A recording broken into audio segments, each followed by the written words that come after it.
আসসালামু আলাইকুম। কেমন আছেন সবাই? আশা করি ভালো আছেন। আমি আজ আপনাদের সাথে শেয়ার করব ডিম দিয়ে আলু পটল ভাজি। তো প্রথমে এখানে আমি একটা কড়াইয়ে পরিমাণ মতো সয়াবিন তেল দিয়ে দিব। তারপর এখানে দিয়ে দেবো আমি সামান্য হলুদের গুঁড়া। এবার তেলটাকে একটু আমি ভালোভাবে গরম করে নিব। এরপর আমি এখানে দিয়ে দেবো ডিম। এখানে আমি 5টা ডিম আগে থেকে সিদ্ধ করে খোসা ছাড়িয়ে পরিষ্কার করে ধুয়ে নিয়েছি। এবার ডিমগুলোকে আমি একটু লাল লাল করে ভেজে নিব।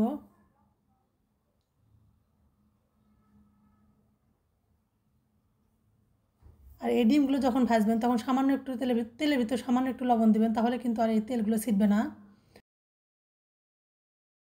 তো আমার ডিমগুলো ভাজা হয়ে গেছে, আমি ডিমগুলো এবার উঠিয়ে নিব। এবার ওই কড়াইয়ের ভিতরে আমি দিয়ে দেবো পেঁয়াজ ও কাঁচামরিচ কুচি। এখানে আমি বেশ খানিকটা পেঁয়াজ কুচি নিয়েছি। আর এই ভাজিতে পেঁয়াজ কুচিটা একটু বেশি দিলে কিন্তু অনেক মজা লাগে খেতে। এবার পেঁয়াজ মরিচটাকে আমি একটু ভেজে নিব। কিছুক্ষণ ভেজে নেওয়ার পর পেঁয়াজটা যখন নরম হয়ে আসবে তখন আমি এখানে দিয়ে দেবো দারচিনি ও সাদা এলাচ। মশলার সঙ্গে পেঁয়াজটা আমি আবারও ভেজে নিব।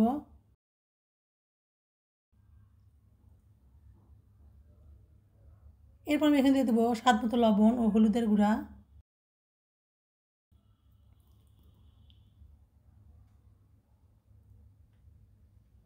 বেশ খানিকক্ষণ নেড়ে চেড়ে আমি এখানে দিয়ে দেবো আদা বাটা, জিরা বাটা ও রসুন বাটা।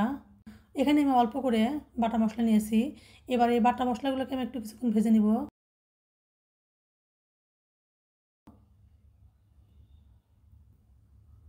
তো মশলাগুলো যখন ভাজা হয়ে আসবে তখন আমি দিয়ে দেবো ধনিয়া গুঁড়া। ধনিয়া গুঁড়া দিয়ে আমি আবারও নেড়ে চেড়ে নিব। এই মশলাটা ভাজা যত ভালো হবে এই ভাজিটা খেতে কিন্তু ততটাই মজা লাগবে। এরপর আমি এখানে দিয়ে দেবো আলু ও পটল। আলু ও পটলগুলোকে আমি এভাবে খোসা ছাড়িয়ে এভাবে কেটে নিয়েছি।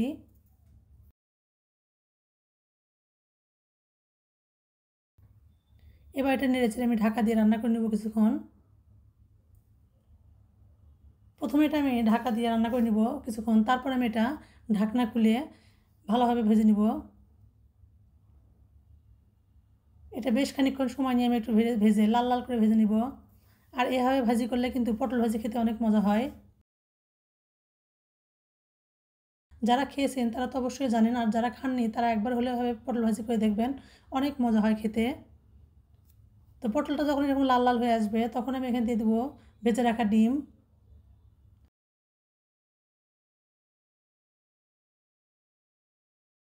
এই ডিমগুলোকে দিয়ে আমি আরও বেশ খানিকক্ষণ ভেজে নিব। তারপর আমি সবশেষে এখানে দিয়ে দেবো ভাজা জিরার গুঁড়া। অবশ্যই কিন্তু এখানে ভাজা জিরার গুঁড়াটা দেওয়ার চেষ্টা করবেন। ভাজা জিরার গুঁড়া দিলে কিন্তু এই ভাজিটা খেতে অনেক মজা হয়। এবার আমি এটা নেড়ে চেড়ে চুলা থেকে নামিয়ে নিব। তো দেখে হয়তো বুঝতেছেন কতটা সুন্দর ও লোভনীয় হয়েছে। আর এভাবে রান্না করলে কিন্তু খেতে অনেক মজা লাগে। আপনারা এভাবে রান্না করে দেখবেন। ভালো লাগলে লাইক কমেন্ট শেয়ার করে পাশে থাকবেন। আল্লাহ হাফেজ।